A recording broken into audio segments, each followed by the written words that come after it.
I turned 62 today, and for the first time in more than 2 decades with this company, I thought I deserved something small. Nothing fancy, just a tray of cupcakes I baked at dawn, a little sign on the break room door, and the hope that my team of 12 would stop by for 15 minutes to celebrate with me. I even practiced what I would say. Thank you for being my second family all these years. But when 12:30 rolled around, I was the only one standing there. Candles flickering in the half-dark break room, wax dripping down faster than I could relight them. My phone buzzed once, running behind, sorry, then silence. The cupcakes sat untouched, their icing softening under the warm lights. By 12:47, I knew no one was coming. If you've ever had a moment like this, feeling invisible after giving everything you had, then you know that hollow weight in the chest. That's exactly where I was, staring at paper cups and napkins that no one would use. If you've ever been left out like this, hit that like button. It helps these stories reach others who've been there too. What I didn't know yet was that my boss had scheduled a leadership lunch across the street at the very same time. Everyone had the invite. Everyone but me. They were laughing over catered sandwiches while I was blowing out candles on my own. I tried to act calm. I cleaned up the table, slid the untouched tray back into the fridge, and pretended it didn't matter. But when I passed the window and caught a reflection of them crossing back with takeout bags and inside jokes, my stomach twisted. I'd given 21 years of loyalty, and apparently that didn't even earn me a calendar invite. At 1:06 p.m., a new email hit my inbox. Subject line, Pension Audit Notice. I froze. After 20 years, my retirement fund was the one thing I thought was secure. The wording was strange, though. Terms like random compliance review and status reevaluation. I'd never seen language like that in company policy. Still, I couldn't focus on it, not with my clothes smelling like vanilla frosting and disappointment. By 3:50, I thought the day couldn't sink any lower. That's when another entry appeared on my calendar. Performance alignment, 4:17 p.m. I hadn't created it. The organizer field was blank. Something about that time, so precise, 4:17, not 4:15 or 4:30, made my skin prickle. My gut told me it wasn't a routine check-in, and I was right. As I sat back at my desk, pretending to work on vendor reports, I noticed a slip of paper tucked under my keyboard. It was a catering invoice, likely left by accident when facilities cleared my desk earlier. Printed neatly at the bottom was a name I shouldn't have seen, someone tied directly to my boss. It didn't make sense. Not yet. I looked at the clock, 4:07. My chest tightened, each tick pulling me closer to a meeting I hadn't asked for and couldn't avoid. I took a breath, straightened my blazer, and told myself that after cupcakes and whispers, there was nothing left that could really hurt me. I was wrong. At 4:17 sharp, I opened the conference room door. When I stepped into that conference room at 4:17, it was already staged. My boss sat at the far end of the table, a file folder perfectly squared in front of him. To his left was an HR representative I'd only ever seen during onboarding sessions, her expression tight, like someone holding back lines she'd practiced. The air smelled faintly of cologne and the ghost of catered food, same brand from across the street. He started with that fake warmth I'd come to recognize. Thanks for joining us on such short notice. We're just doing a quick alignment. But alignment with what? My chair felt lower than theirs, deliberately so. I could see my reflection in the glossy table, shoulders hunched, birthday blouse already creased. They opened with questions about my role, phrases like transition planning, energy for the future, succession pipeline, words designed to sound neutral but carrying the weight of dismissal. And then, as if on cue, HR slid a printed sheet toward me, an audit summary. 2 vendor approvals flagged, dates circled, e-signature stamps showing my name. Except those dates didn't make sense. They matched the week I was out for gallbladder surgery, when my badge was deactivated, and I couldn't even log in remotely. I looked at the page, then back at them. That's not possible.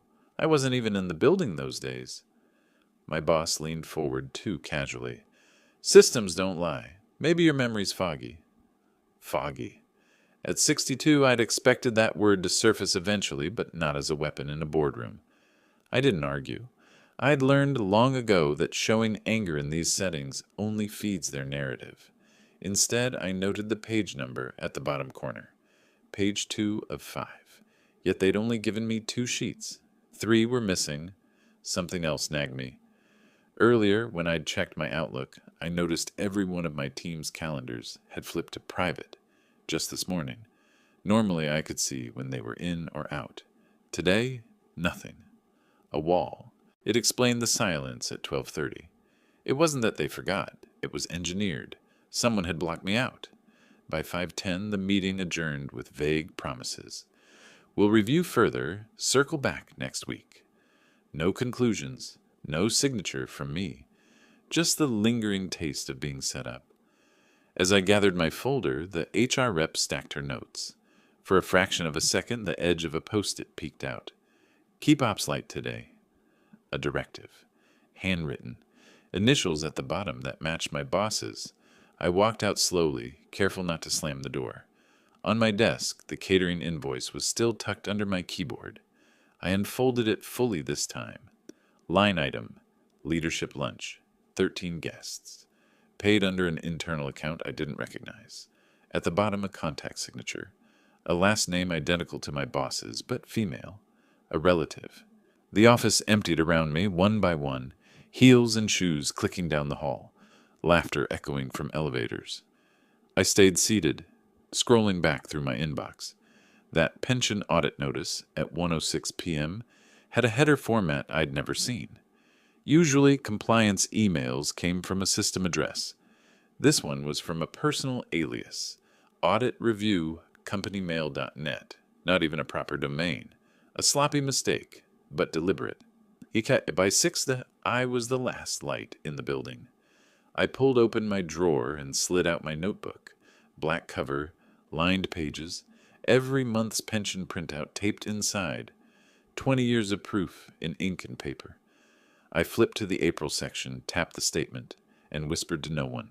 Not foggy. Not today. I didn't have answers yet, but I had questions and receipts. When I finally left, the cleaning crew was vacuuming near the lobby. One of them, a young admin who sometimes worked double shifts, glanced at me and hesitated. "Rough day?" she asked softly. I gave a thin smile. She nodded toward the shred bin. They had me clear the break room earlier. Said to toss everything quick. I didn't. Tray's still in the fridge. Her eyes flickered. Happy birthday, by the way. It was the only acknowledgement I got all day, and it was enough to remind me I wasn't entirely invisible. The next morning, when my alarm rang at 5:30, I didn't think about cupcakes. I thought about the missing 3 pages, the catering invoice, and the strange precision of a 4:17 p.m. meeting. I thought about the phrase, keep ops light today. And when I logged back into Outlook at 7 a.m., a new event was waiting on my calendar. Performance alignment continued. No organizer, no location, just a time. The calendar entry blinked at me like a dare. Performance alignment continued. No organizer, no room. Just 2 p.m., sharp. I stared at it through the morning, every email and report blurring behind it. My hands kept drifting to my notebook drawer, the one with the taped pension statements, the badge activity logs I'd saved just in case, the odd little receipts I never threw away. I'd always been called meticulous. Now that quirk might be the only thing between me and unemployment. By 1:45, the building felt different. Too quiet, as if everyone knew something I didn't. I carried my notebook under my arm and headed toward the East Wing conference rooms. My ID badge beeped red on one door, then another. Finally, a third clicked green. Inside, the same cast.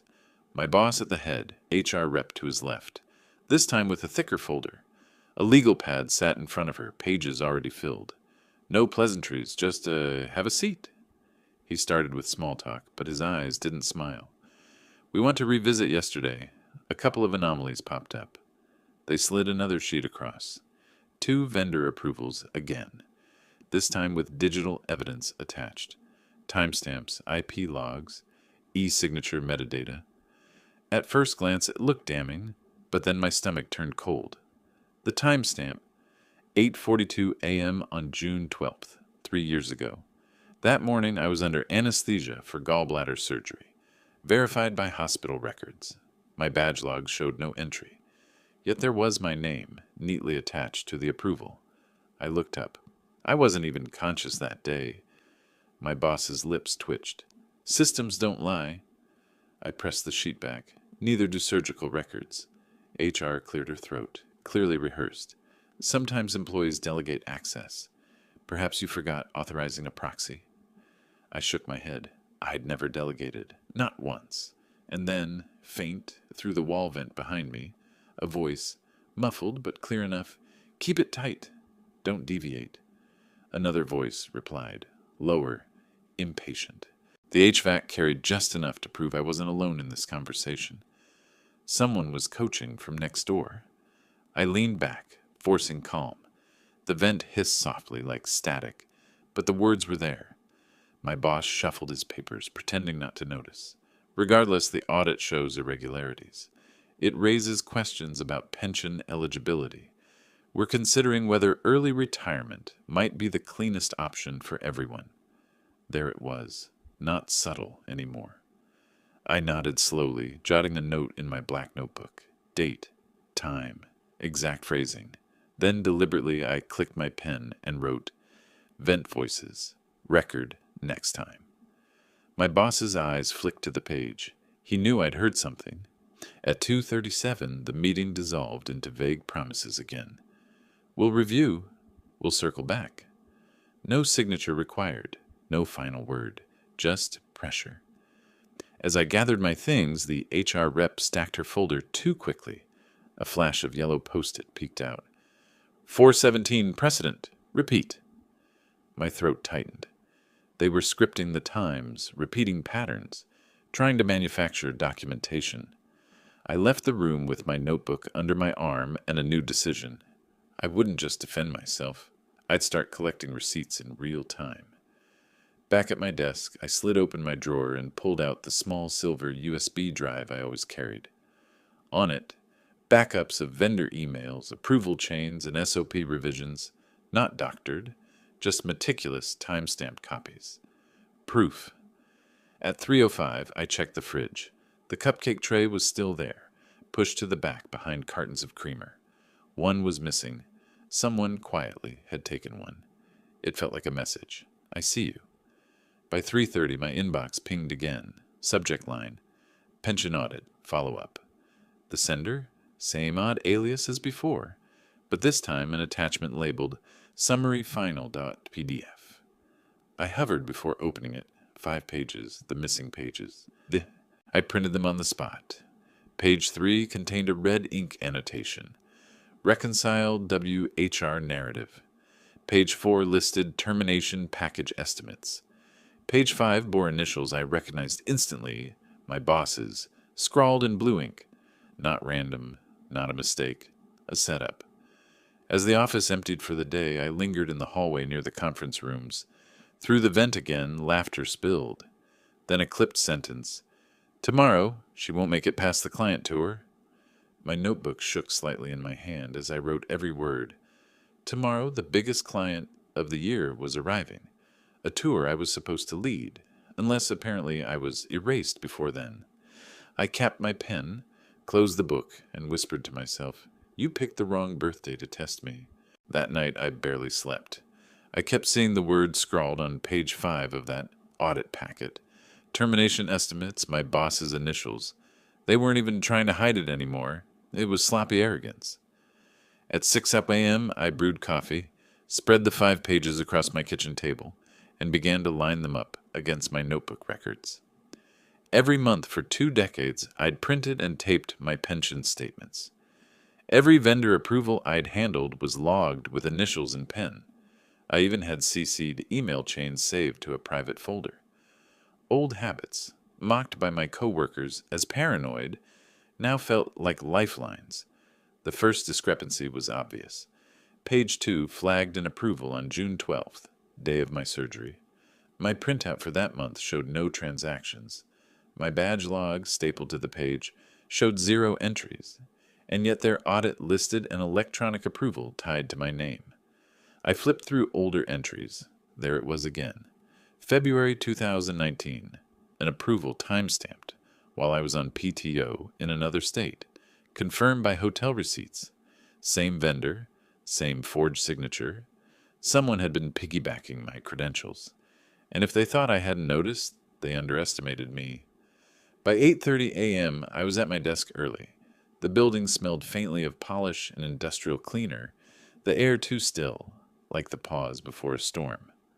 I unlocked my drawer, slid my black notebook inside, and tucked the USB stick into my blazer pocket.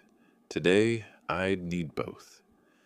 At 9, the first wave of employees arrived, carrying coffee trays and chattering about the client visit, scheduled for 10:30. Everyone seemed nervous. The client's COO was known to be sharp, no patience for excuses. They expected me to lead the plant tour, to reassure them everything was seamless. My boss hadn't said otherwise. Yet. At 9:17, I printed the missing pages again, this time stamping them with the office machine that tagged date and time in the footer. Evidence. Then I made my way back to the east wing, notebook under arm. Through the vent in the conference hallway, voices leaked again. This time I held my phone low and tapped record. Stick to the narrative, one voice urged. She'll fold under pressure. Another responded, lower, clipped. If not, pension freeze will break her. I kept my expression blank, just another employee passing by, but my heart hammered as the audio saved to my device. By 9:45, the HR rep flagged me down near the break room. Her smile was taut. Rehearsed. Quick update. Don't mention anything about the audit to the client. Keep things light. Keep things light. Same phrase as the post-it. I nodded, writing it in my notebook the second she turned. At 10:05, I opened the fridge one last time. The cupcake tray was gone. Not thrown out, missing, replaced with a sterile box of bottled water. Someone wanted no trace left. At 10:12, my inbox pinged again. A status change notification. Employment status. Inactive. Effective immediately. Sent while I was standing in the building preparing for the client tour. I froze. My badge still worked. My Outlook still logged me in. But on paper, I'd been erased. I printed that too, slid it under the pension packet, and clipped everything together. At 10:20, the client COO arrived in the lobby, smiling when she spotted me. We'd spoken many times over the years, usually when production hiccups needed smoothing. She reached for my hand warmly. Glad you're here. We're counting on your expertise. My boss's smile faltered, just for a second. He hadn't expected her to know me personally. As we started the tour, a machine jammed on the floor. Operators scrambled, panicked. My boss began explaining something about routine downtime, but the COO's eyes narrowed. I stepped forward, slipped on gloves, and guided the operator through the workaround. 10 minutes later, the line was running smoothly again. The COO looked at me, impressed. That's exactly the kind of continuity we value. My boss's jaw tightened. By noon, the tour wrapped with polite applause. My notebook, USB, and audio recording burned like hot coals in my pocket. I had everything I needed: forged approvals, timestamp mismatches, audio of voices behind vents, a suspicious catering invoice, and now a status change email, marking me inactive while I was actively working. It was no longer about defending myself. It was about exposing them.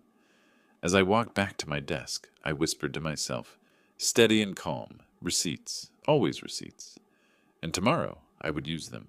I woke before dawn, nerves buzzing like an electric current under my skin. My kitchen table was still covered with paper. Pension statements, badge logs, printed emails with timestamps. My black notebook sat open to the previous day's notes. At the top of the page, I had written one word in block letters: leverage. Because that was the difference now. Yesterday, I was the victim. Today, I had proof. At 6:15, I slipped on my blazer, slid the USB drive into the inside pocket, and carried my notebook like a shield. Outside, the sky was still a dull gray, the kind of morning where anything feels possible. New beginnings or sudden endings. By 7:45, I was in the lobby of the building, waiting. The client's COO was scheduled for a second-day walkthrough before finalizing their deal. Most of my team was still upstairs, scrambling to make things look perfect. But I stayed planted in the lobby, where I knew she'd see me first.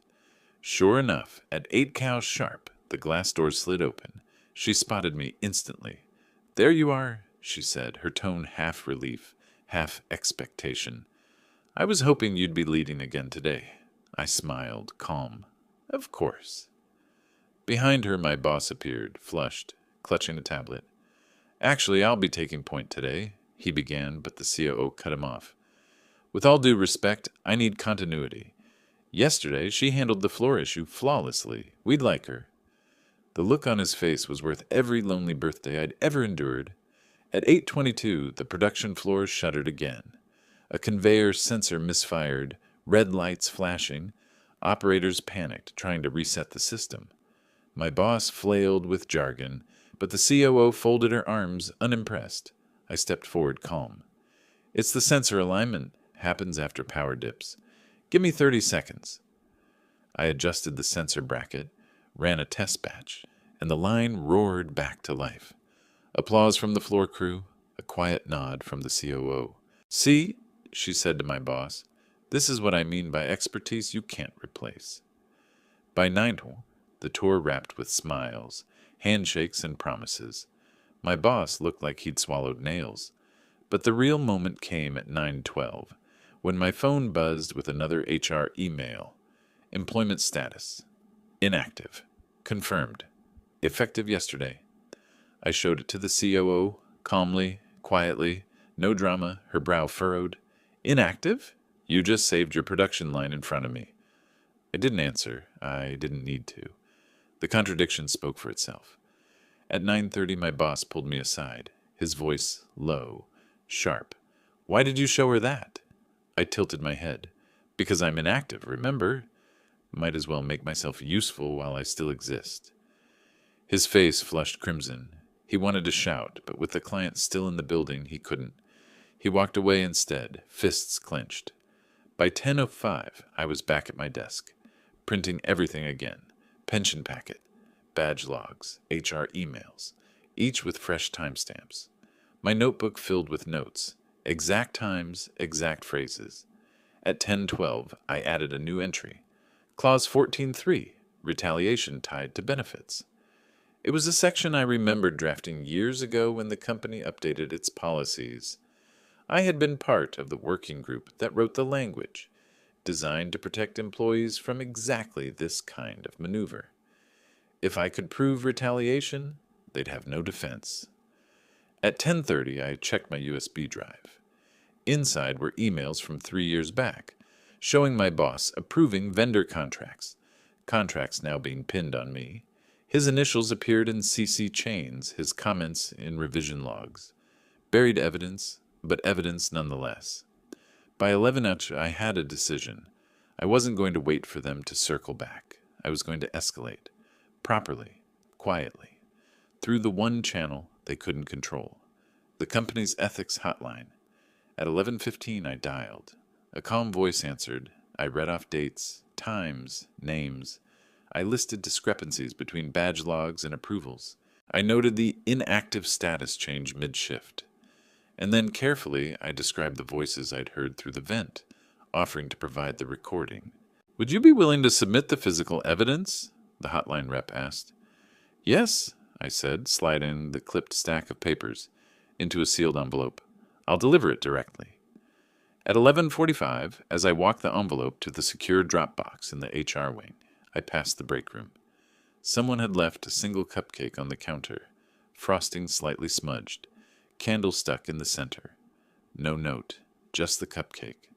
For a moment, I stood there, staring at it, a reminder that someone had seen. Someone cared. I didn't take it. I didn't need to.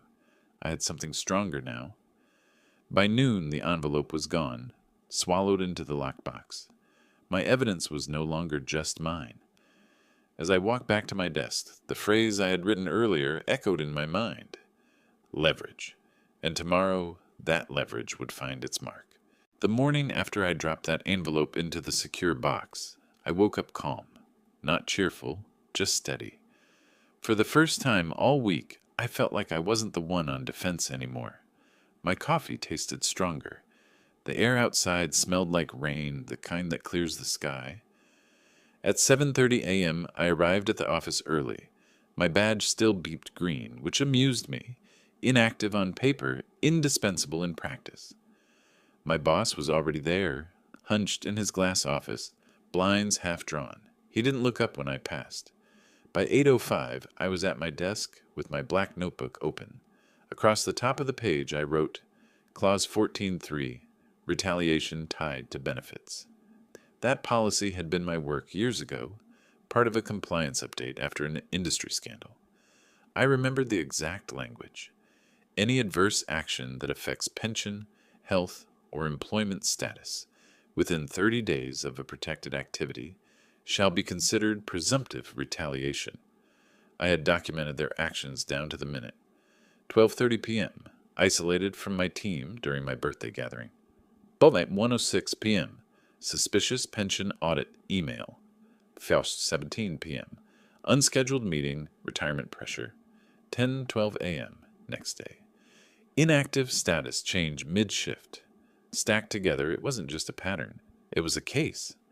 At 8:47, I sent a confidential email to the ethics office, attaching digital copies of the 5-page audit packet and my badge logs. Subject line, Potential Retaliation under Clause 14.3. I CC'd only the General Counsel, no one else. By 9:10, my phone buzzed. Unknown number. I answered. This is compliance. We've received your report. We'll need supporting evidence. I smiled faintly. Already delivered hard copies yesterday. Audio file available as well. Silence on the other end. Then, we'll be in touch shortly. By 9:30, whispers rippled across the floor. People glanced at me, then away quickly. The client COO had apparently spoken to the board chair last night, praising my work and mentioning the inactive email I'd shown her. My boss must have been summoned early. His office door stayed shut. At 10:00, the junior admin, the one who'd saved my cupcakes, stopped by my desk. She looked nervous. I shouldn't say this, she whispered, but check Slack. I logged in. Buried in the Arxel's leadership channel, which someone had left open on a shared terminal, was a message from my boss. Keep ops light, no distractions, align narrative. Timestamp, 12:11 p.m., the day of my birthday. I screen capped it, printed it, and slid it into my folder. Another receipt. At 10:45, I reviewed the vendor emails on my USB drive. In one thread, 3 years back, my boss had written, Approve under my name, she'll cover it. The attached approval bore his comments in track changes. Clear as day. At 11:15, I stapled that email chain to my pension logs. Each piece clicked into place like a puzzle.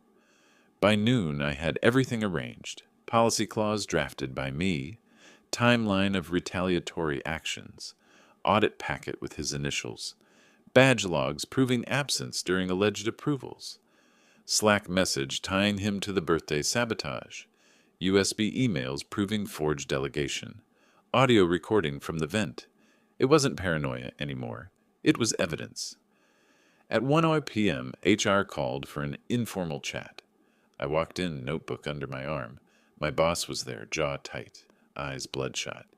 HR started softly. We're just trying to clarify some points. I slid the packet across the table. Clause 14.3, every event logged, every discrepancy documented. You can try to bury me, but you'll have to bury your own policy first. And I wrote it. The room froze. My boss's lips parted, but no words came. HR shifted uncomfortably, scanning the documents.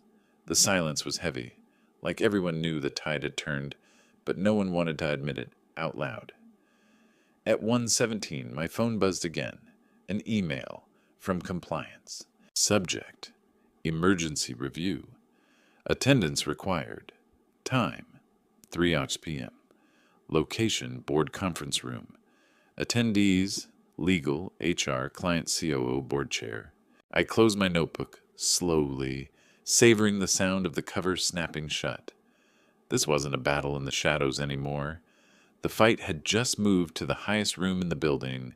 At 2:58 p.m., I stood outside the boardroom door, fingers resting on the spine of my black notebook. Through the frosted glass, I could see silhouettes taking their seats. A clock somewhere ticked loud enough to count my pulse. I wasn't afraid, not anymore. I was ready. When I stepped in, the long table was already set like a stage. Legal counsel at the near end, eyes cool behind frameless glasses. HR 2 seats down, hands folded over a leather folio. My boss sat to their right, posture rigid, jaw clenched, a smile so thin it may as well have been tape. At the far end, the board chair, silver hair, steady gaze, the kind of person who could quiet a room simply by existing. A monitor on the wall glowed to life. The client COO joined by video, crisp audio, composed face. The chair began without ceremony. We're here to understand a sequence of events. We'll hear facts only. Understood? Nods circled the table. Good. Ms. I gave my name. Operations manager, 21 years. I didn't add inactive on paper. I didn't need to. The client COO's eyes flicked in recognition and softened. Legal gestured.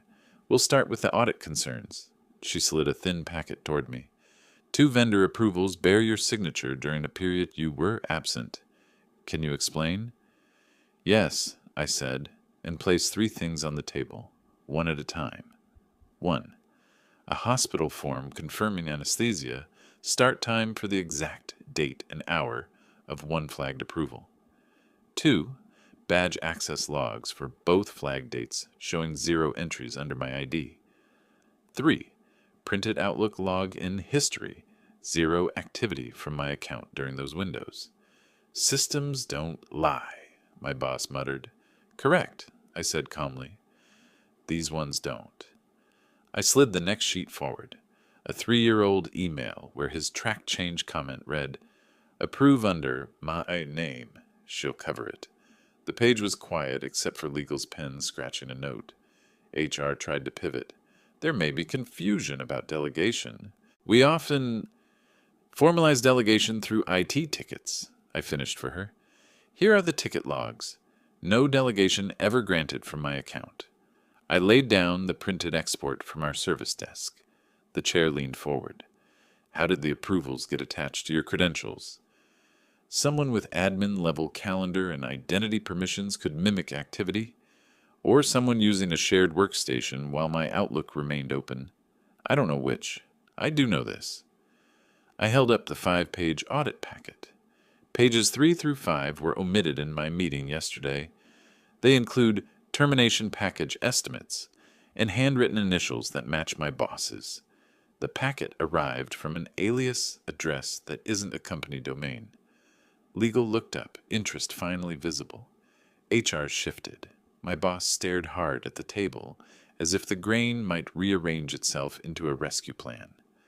I took my phone, placed its screen down on the table, and said, With the room's permission. The chair nodded. I tapped play. The audio was tinny but clear enough. Ventilation hiss. Then a voice, Stick to the narrative. Don't deviate. Another voice, If not, pension freeze will break her. A third sentence followed, precise and ugly. Repeat the 417 playbook. Silence came down like a lid. Legal cleared her throat. Date and time? Yesterday. Hall outside East Wing. 2:12 p.m. The client COO leaned toward her camera. For what it's worth, the optics are terrible. Yesterday and today, this employee prevented 2 floor disruptions in front of us. Meanwhile, she showed me an email saying she was inactive mid-shift. That does not build confidence.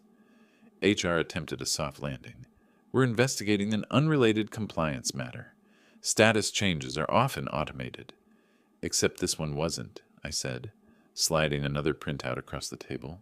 My status change notification with a manual change code. And the timestamp is 10:12 a.m. while I was escorting your largest customer. The chair let the weight of that sit. Then very quietly, what else? I set down the catering invoice, the one tucked under my keyboard, on my birthday. Leadership lunch, same hour as a team huddle I scheduled, billed to an internal account tied to this department. Contact signature is a relative of my boss, on payroll as a consultant. Legal angled the invoice, read the name, looked to HR. Is there a conflict of interest disclosure on file? HR's mouth opened, closed, not at my fingertips. On the screen, the client COO exhaled. Let me be blunt. We value continuity in ethical operations. If this employee was isolated and pressured while carrying our account, we will reevaluate our agreement. Quickly. That landed like a gavel. My boss finally looked up, face tight. We're speculating based on scraps. There's no... Enough, the chair said, soft but final. He turned to me. I want a clean chronology. I opened my black notebook, the pages bristling with dates and corners. I read it like a ledger. 12:30 p.m. My birthday, team huddle, no attendees. 1:06 p.m., pension audit email from a non-company alias. 4:17 p.m., unlogged meeting, retirement pressure language. Next day, 10:12 a.m., status changed to inactive during client tour. Slack, 12 or 11 p.m., day of birthday. Keep ops light. Align narrative. Audit packet, omitted pages with termination estimates, initials. Emails, tracked changes from my boss tying my name to approvals.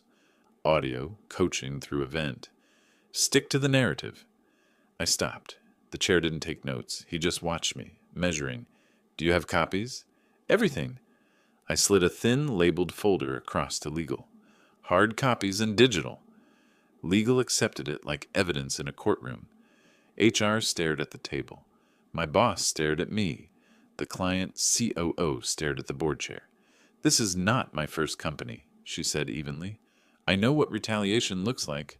If you push this employee out under a cloud while we're on site, we pull our business. Today.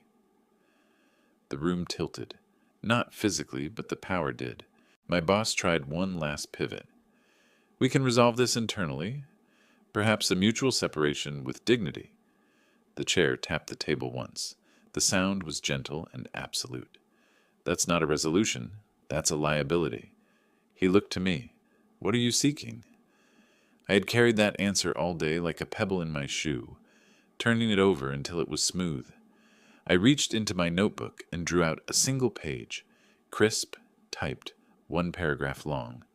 I placed it on the table, but kept one finger resting on the edge. My voice stayed steady. I'm not asking for anyone's head, I said. I'm asking for the company to honor its own rules. The chair held my eyes. Spell it out. I slid the page forward. The paper stopped midway, and for a breath the whole room seemed to lean toward it. Here's exactly what I want, I said, and I began to speak.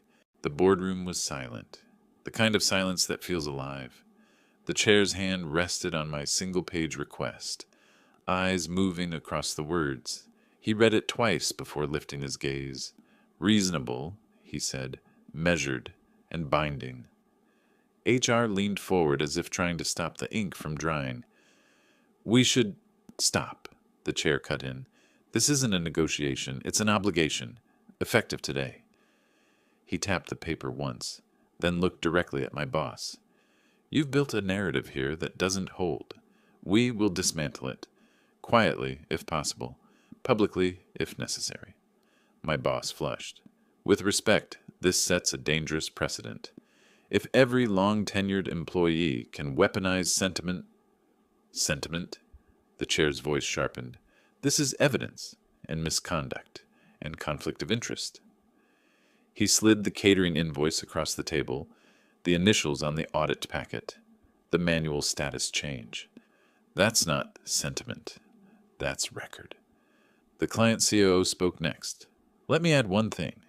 If this employee is forced out, or if retaliation follows, we leave. No discussion. My board already knows what I've seen today. You'll lose more than an operations manager. You'll lose us. That was the crack that split the whole facade. HR's pen dropped. Legal leaned back, exhaling through her nose. My boss stared at me, hatred barely disguised, but it didn't matter anymore. The room had shifted. The chair signed the paper with his initials. Done. Ms., your role is reinstated. Pension protected. Tenure recognized. Compensation adjusted retroactively. You will receive formal acknowledgement this week. I nodded once. Thank you. Then the chair turned to my boss. His tone cooled further. As for you, you will step back effective immediately. While an investigation proceeds, you will have no contact with this employee, her team, or her clients. Failure to comply will result in suspension without pay pending termination.